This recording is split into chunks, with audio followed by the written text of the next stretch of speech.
This class is an add-on to the critique of formalism introduced in the preface to the Phenomenology of Spirit. There, Hegel argues that philosophy cannot be satisfied with merely applying fixed concepts or externally classifying things according to predetermined forms.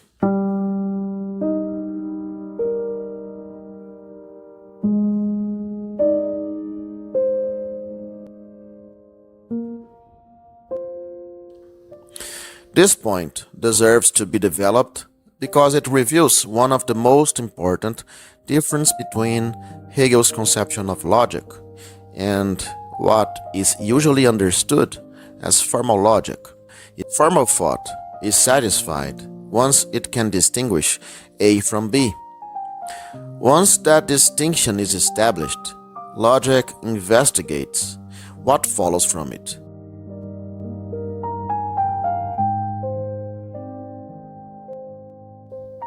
Hegel asks a prior question: why should this distinction count as a conceptual determination?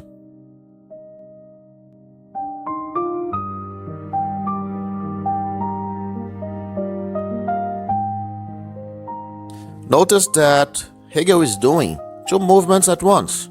The first, the Kantian movement, says bare correlation does not settle conceptual distinctions, and therefore do not do judgment work.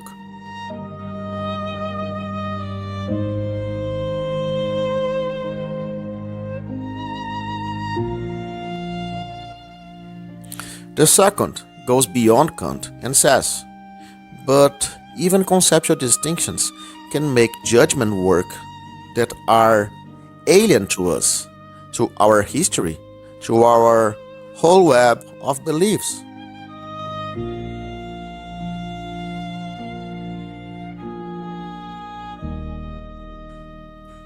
The alien scheme A sorts birds flawlessly, but the sorting was never generated by the bird's own principle of unity. Its actual place within the incompatibilities that make bird a determinate rather than an arbitrary cut.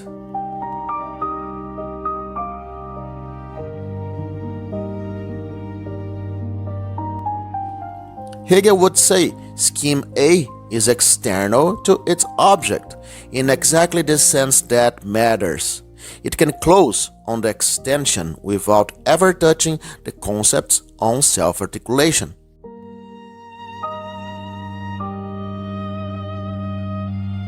The internal necessity by which this and not that counts as belonging together.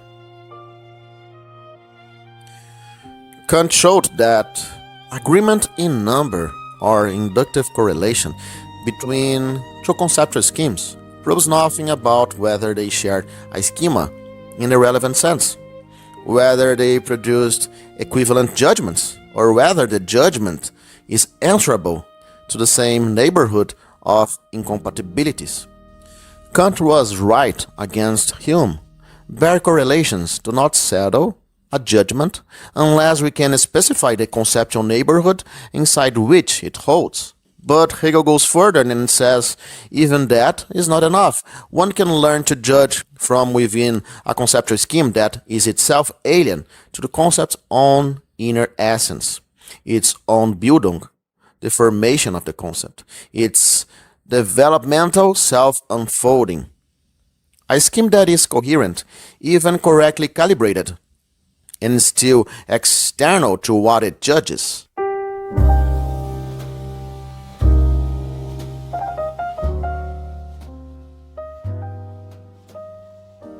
So, even a fully formed, internally consistent judgment is not yet a logical settlement in Hegel's sense. It has not touched the absolute. It has only produced a relative version of the object, filtered through one particular conceptual scheme among others. And nothing rules out in advance that this scheme is itself alien to the development of the concept. And this is why Hegel insists against every formalism that the true is the whole, and that a determination counts as genuine concept only when it is shown to arise from the object's own necessity. Throughout the Phenomenology, Hegel traces cases in which a conceptual framework proves incapable of containing the very concept it seeks to articulate. The framework remains fixed, while the concept, driven by its own internal tensions and implications, develops beyond it. What follows is not the arbitrary replacement of one vocabulary by another, but the immanent transformation of a form of consciousness whose own commitments compelled it toward a richer and more adequate conceptual organization.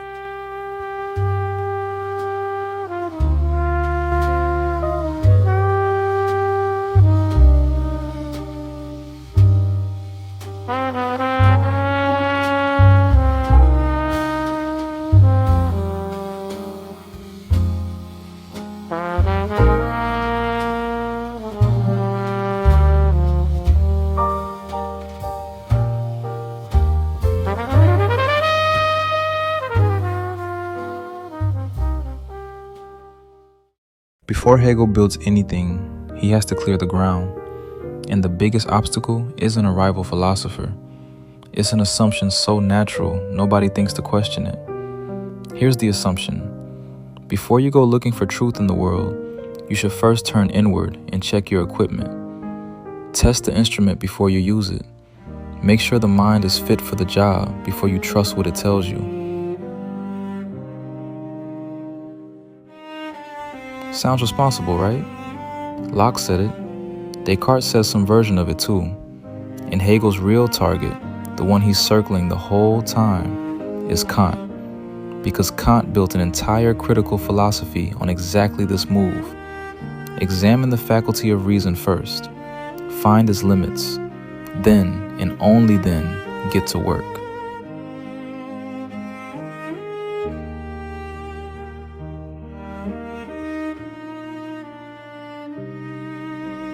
Hegel says, this is a trap. Think about what happens the moment you accept it. You've just turned your own mind into a tool sitting between you and the world, a lens, a filter. And once you believe there's a lens between you and reality, you can never fully trust what comes through it. You've built the skeptic's whole argument for him before he even shows up. So Hegel asked the obvious follow-up question, and it's devastating. If you have to check your cognitive capacities before you trust them, what are you using to do the checking? Your mind, the very thing under investigation. So now you need to check that act of checking, and then check the checking of the checking, forever. Hegel has a line for this that's almost funny. It's like refusing to get in the water until you've already learned to swim. You cannot learn an ability by refusing to exercise it first. Knowledge is like that too. You cannot examine knowledge without already using knowledge to do it. So Hegel says, stop stalling. Just start. Get in the water. Let the inquiry begin, and mistrust the mistrust itself. Now, here's where a careful student pushes back. Isn't this too easy? What if someone has a good reason to doubt their cognitive powers? Not paranoia, but actual failure. Metaphysics has been going in circles for centuries. Theology keeps hitting walls. Doesn't that evidence justify a pause? A moment to ask what's going wrong? Hegel's answer? Fine, but that's a completely different situation. That's not starting from fear before you've even tried. That's someone who already got in the water, swam for a while, nearly drowned, and then stopped to ask what happened. Reflection earned through failure is not the same as suspicion assumed in advance.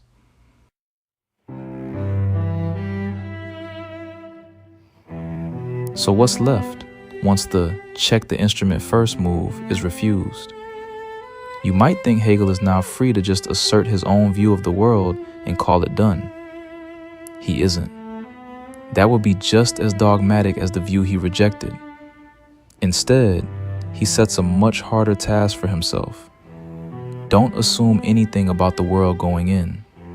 Instead, take each ordinary way of understanding the world, one at a time, and let it fail on its own terms.